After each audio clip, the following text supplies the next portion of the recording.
It's 6 a.m., and a two-man team is preparing the Coachella Valley Firebirds for a 2,000-mile trip to play the Iowa Wild in Des Moines. For 21 years, equipment manager Brian Garcia, who the guys call Elvis, has been moving hockey teams all over the country.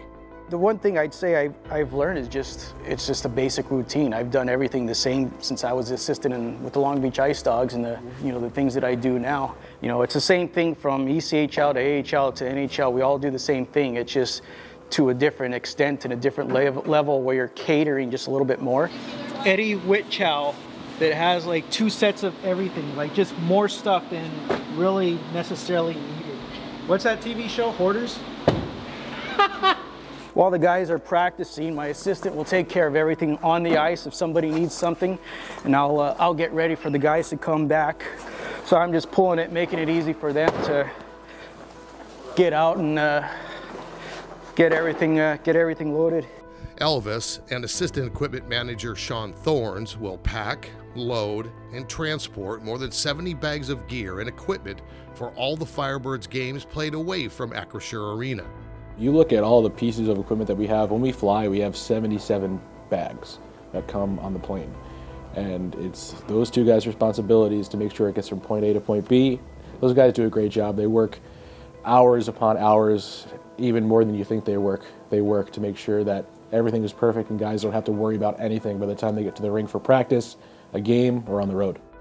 The process is already a well-oiled machine, even though the Firebirds are still in their first season. Elvis prepares the bags for packing. Thorns has dried and cleaned the road uniforms, and all the necessary gear will be loaded up, and for this trip, sent to the airport. Once practice is over, we'll get off. The guys will get off. We'll get all their bags packed. We have to pack enough, like visors, grip tape, and everything else to get through those games. Pretty much you're packing everything for the numbers for 23, 24, 25 players, 2 or 3 players that aren't even there. I've got all the guys that are in Kansas City right now that I have to prepare for. If they are called up at a moment's notice, they've got to be ready to go. The amount of stuff that must travel with a hockey team is staggering, and getting the bags and equipment from the airport to the arena is a whole separate challenge. We're scheduling buses, we're coordinating with airplanes or with airlines to get everything from point A to point B. They set the stage for the players, and their hours are countless. We get into a city, everyone goes to bed, they're at the rink, putting the gear up, getting the gear ready for the guys. And we've been in a bunch of different places this year, on the road for 22 games away from here, and Thorns and Elvis have done a great job, every place making it feel like home for the guys.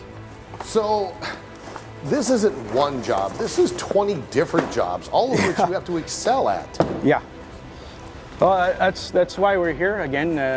After 20 years, I think we're efficient and quick enough to get everything going. And you never want to take credit for anything here because it's the guys that are doing all the work. But you could sit back at the end of the day and you can be satisfied with the work and the contribution that you put in for the day or the week.